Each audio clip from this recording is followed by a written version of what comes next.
Hello everybody, and let's start.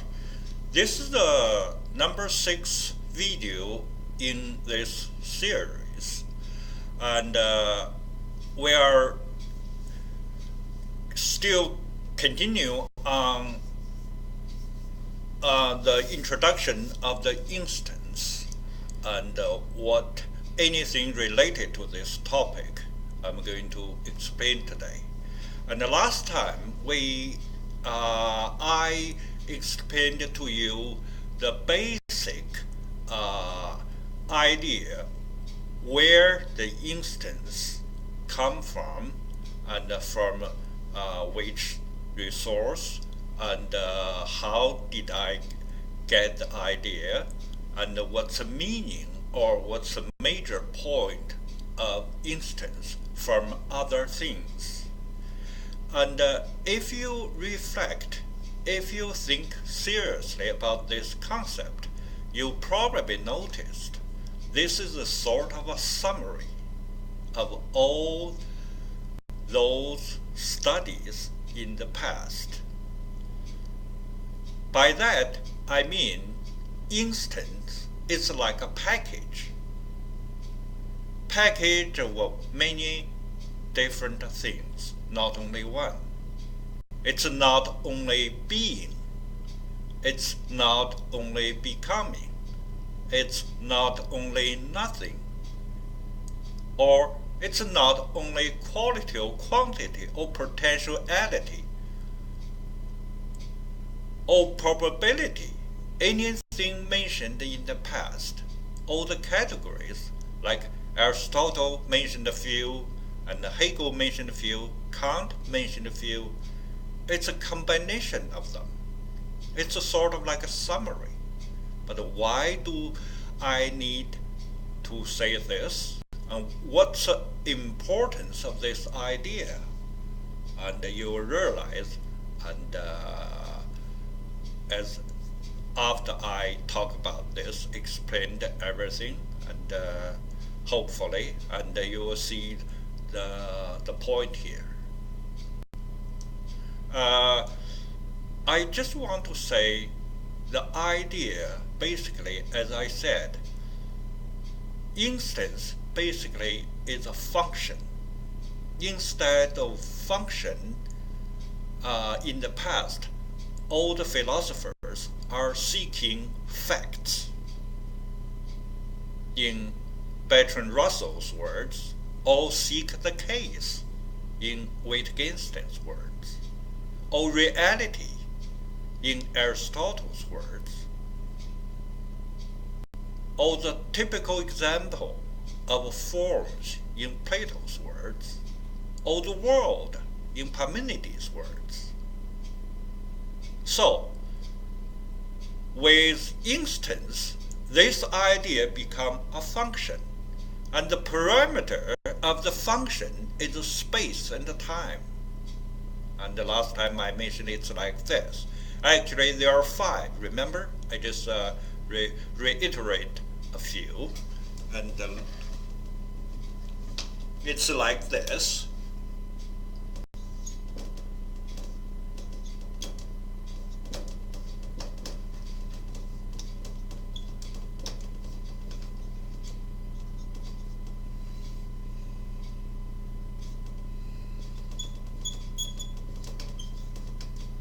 See? So it's a function of the instance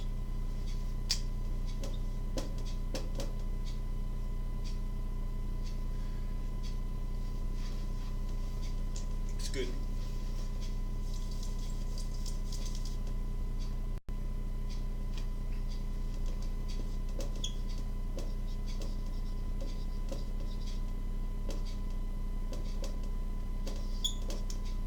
Alright?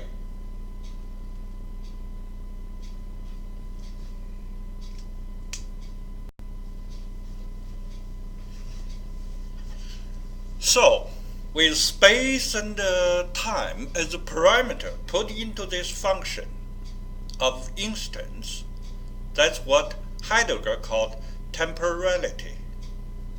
It's called a being. being underlines time. That is a temporal. That's a spatial.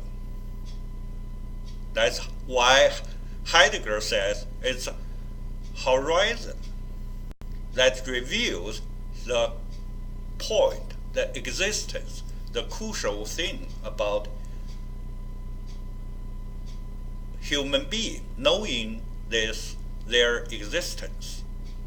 Okay? So I just want to reiterate this part. All right. As regard to the instances, in my book, I basically divided into two categories. One category is called natural instances, NI, if you like. The definition for that is everything produced by nature or world or universe, whatever you call it. From a stone to plants to animals to human beings.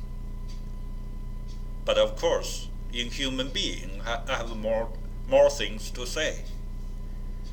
So that's called natural instances. Another sort of instances is about the products of human brain. I also call it elevated or higher level of instances. The products of human brain includes a lot of things like mathematics, logic, symbols, language, art forms, music, whatever you can think of.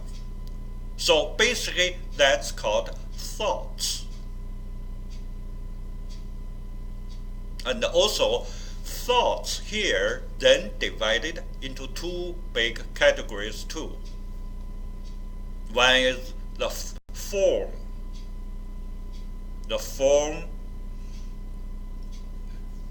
instance. The other one is called the content.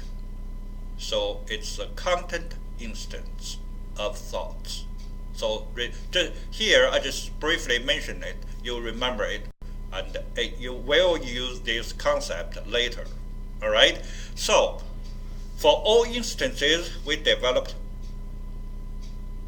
put them into two categories: natural instances, NI, or high-level instances, or elevated instances, whatever you like to call it. That's secondary instances.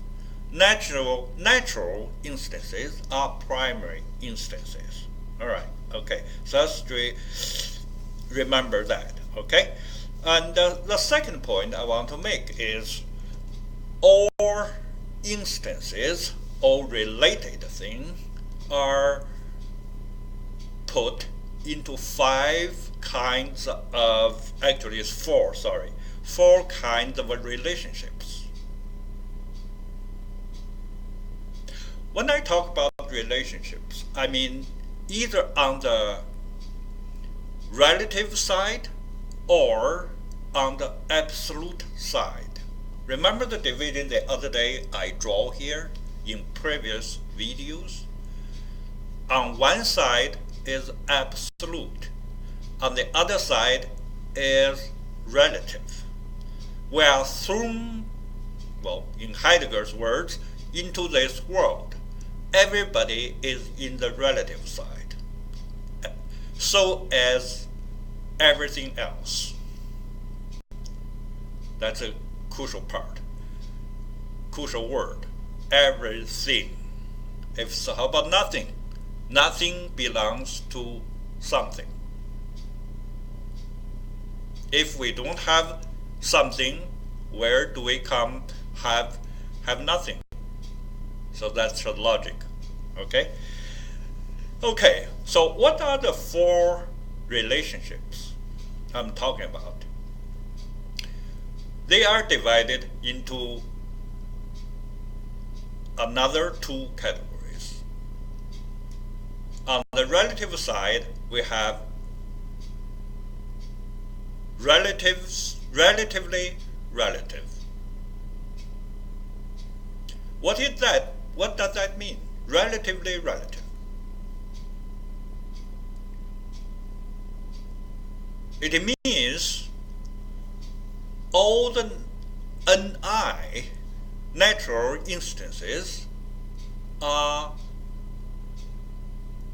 relative already.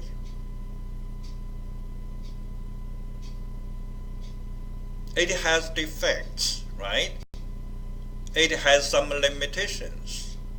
And when we add the dimension of humans, the psychology part or human part, that is how we look at it, it becomes even more relative. So here is a double R. It's a relatively relative. So whatever human touched, human built, is relatively relative. That means more unstable versus natural instances. As small as, let's say, a car, it changes all the time, right? As big as magnificent as something like a country, a constitution, a revolution even, a monetary system, a bank. They are more flexible and easier to change than natural things. That's what I mean by double R, relatively relative. Okay? Another kind of instance of on the relative side of course, is called absolutely relative. By that I mean it's beyond the detection of science, natural science of course. It's something like Kant mentioned noumenon or noumena. Something we know it's there, but we cannot know more about it. We don't have knowledge about it or detailed knowledge about it. But why it's like that? Because it is so little or so minute, so delicate that we just cannot find it with our senses, even with the help of scientific instruments, with devices. Because first, our knowledge of anything comes directly from our five senses. And secondly, we have the equipment or devices to measure it, to know it. That's called natural science. Without those two instruments or help, we cannot know it directly anymore. But do we know they are there? Are we sure about it? Well, this is the part. Here, the only means we have is through the dimension of mathematics and logic. In other words, mathematics, by using mathematics, we can grab it. We can see the prediction. We know it's true. but we can never prove it with our either senses or equipment. We do the same with logic. Logic serves the same function. Okay, this is the two things we need to remember. The relationship. So it's called AR, absolutely relative. Okay, the first one is RR, double R, relatively relative. This one is called absolutely relative. Okay, and for the matter, we say matter is the world. Everything is related to matter, except spirit, of course. And here in this concept, under this concept of absolutely relative, the matter is called prior matter.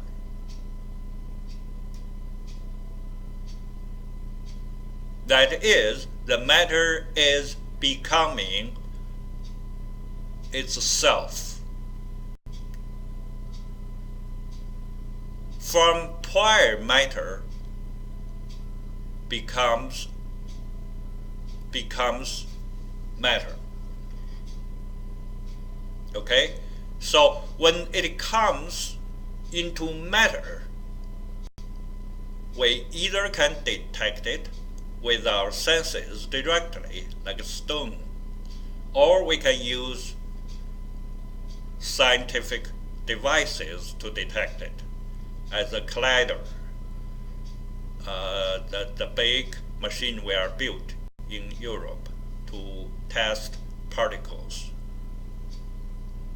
to test a lot of basic elements. Okay, so these are different. Okay, so the third point I want to mention is, in the world of instance, actually, now I should say we divided everything into two worlds. Two worlds. One is called macro world. The other called micro world. All right?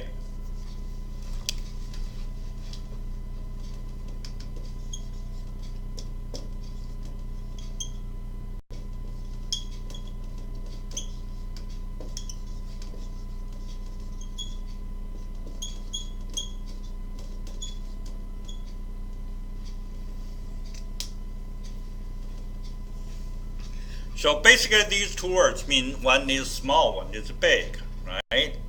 Actually, it's hard to say in what sense is big or in what sense is small. But the idea is, in this micro world, we have all 5 dimensions: space, time, math, logic, and human psychology, or whatever human feels. So it's a 5, fully equipped in this world. But for this one, the micro world, we only have 2.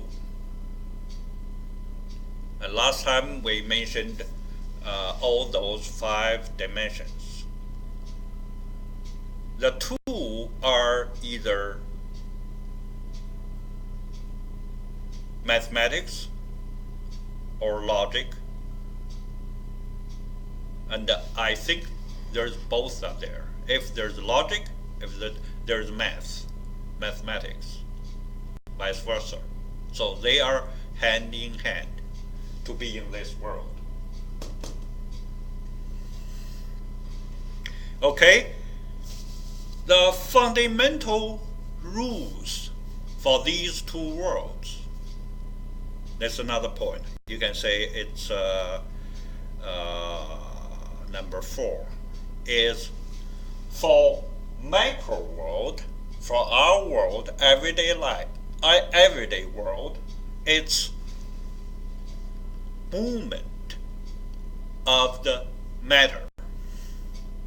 So whatever we have is matter. Matter moves. We cannot question matter because matter is our foundation. It's a fact. Like the fish in the water, you cannot question water. Does water exist? A fish cannot ask this question because if you ask it, you are challenging the foundation of your question. You make yourself self-contradictory.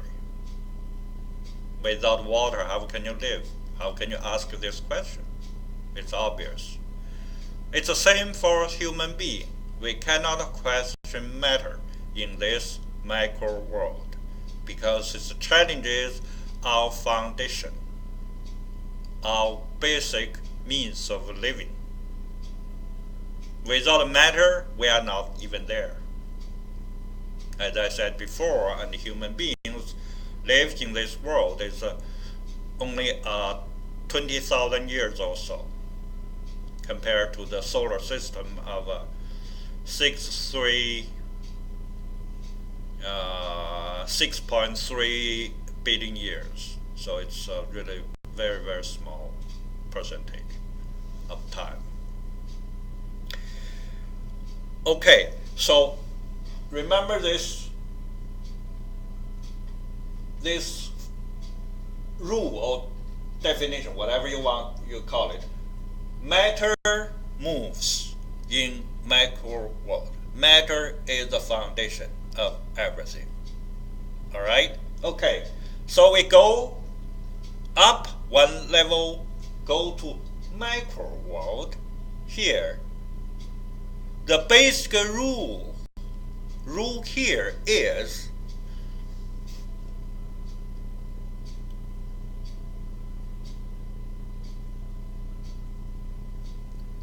movement forms matter. It's a reverse of the definition of this world. Let me repeat because it's too important. Movements make matter in macro world. So, when the matter was formed, it's dropped from macro world to the macro world. It becomes prior matter. Then it becomes a matter. That's a process. If you want to ask me why it's like that, let me explain to you. In our world, everyday macro world, isn't that matter is everywhere? I think it's a fact, or it's a case. You don't question this, right? You need to eat to live, to breathe the air to live, to drink the water to live, and all the animals and plants, right? So whatever moves is a matter here. Okay, then up from this macro world, the matter becomes, in the absolute relative part, it becomes prior matter. Prior matter, as I said, is a logical conclusion.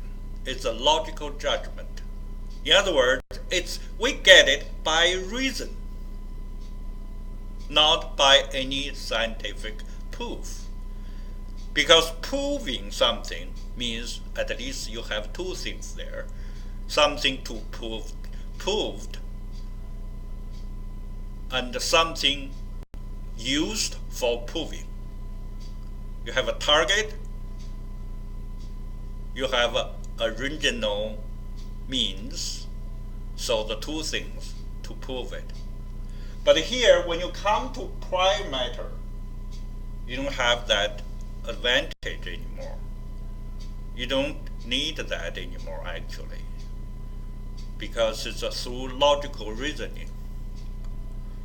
As I said before, remember, the concept of instance is the idea that instant is a process, not a simple fact or case, as before. Okay? So, for macro world, when it forms matter, when movement God itself intensifies, or in whatever means it is, it will become prime matter. It will drop it like chicken and drop an egg into the world of macro world. Then from there it goes become matter. That's the idea. Okay? All right. So this is the rules for basic rules for the four world, for two worlds. Okay. And we mentioned the dimension. I don't want to repeat this anymore. All right. So basically, I want to say it's something like this. If you want to have a clear idea what it is. This side is the absolute. This side is the relative.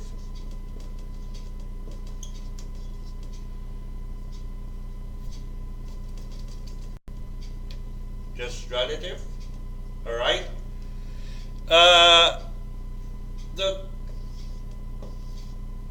The four categories we mentioned yesterday, like potentiality, like the container of thinking,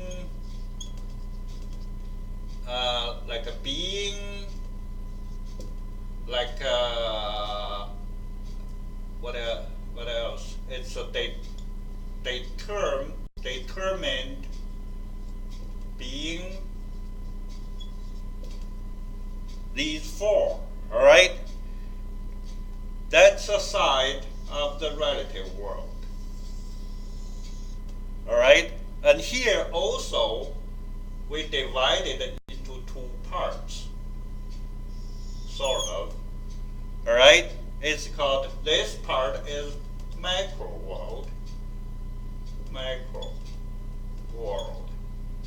All right? This side is macro world. All right? And they have its own rules, right? Here is matter. Here is a movement.